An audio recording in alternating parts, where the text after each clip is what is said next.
2021లో జరగాల్సిన జనాభా లెక్కల ప్రక్రియ వాయిదా పడుతూ వచ్చింది. ఓసారి కరోనా అడ్డొస్తే ఇంకోసారి ఎన్నికలు ఆటంకంగా మారాయి. ఇలా కేంద్ర ప్రభుత్వం పోస్ట్పోన్ చేస్తూ వచ్చి ఈ ఏడాది నిర్వహించేందుకు సిద్ధపడింది. ఇప్పటికే ఇళ్ల గణన పూర్తయింది. ఇక జనాభా గణనే మిగిలింది. 1881లో మొదలైన జనాభా లెక్కల కథ ఇప్పటి వరకు 15 సార్లు జరిగింది.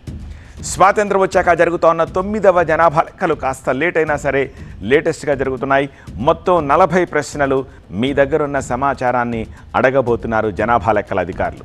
గతంలో మాదిరిగా పెద్ద పుస్తకం తీసుకొచ్చి రాసుకునేది ఏమి ఉండదు. ఇప్పుడంతా డిజిటలైజేషనే.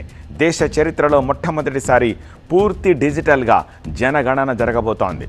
వెబ్ పోర్టల్లోనే ఈ జనాభా లెక్కల వ్యవహారం ఉంటుంది. ఈసారి సెన్సెస్లో కులం, కాలంతో పాటు కోవిడ్ టీకా వేయించుకున్న ప్రదేశం వంటి అంశాలు కూడా ఉన్నాయి. మహిళలు, పురుషుల లెక్కింపుతో పాటు కులం, ఉపకులాల్ని లెక్కించి జాబితా రూపొందించనున్నారు. కేంద్ర హోంశాఖ ఆధ్వర్యంలోని registrar general and census commissioner of India పర్యవేక్షణలో ఈ జనాభా లెక్కలు నిర్వహిస్తారు.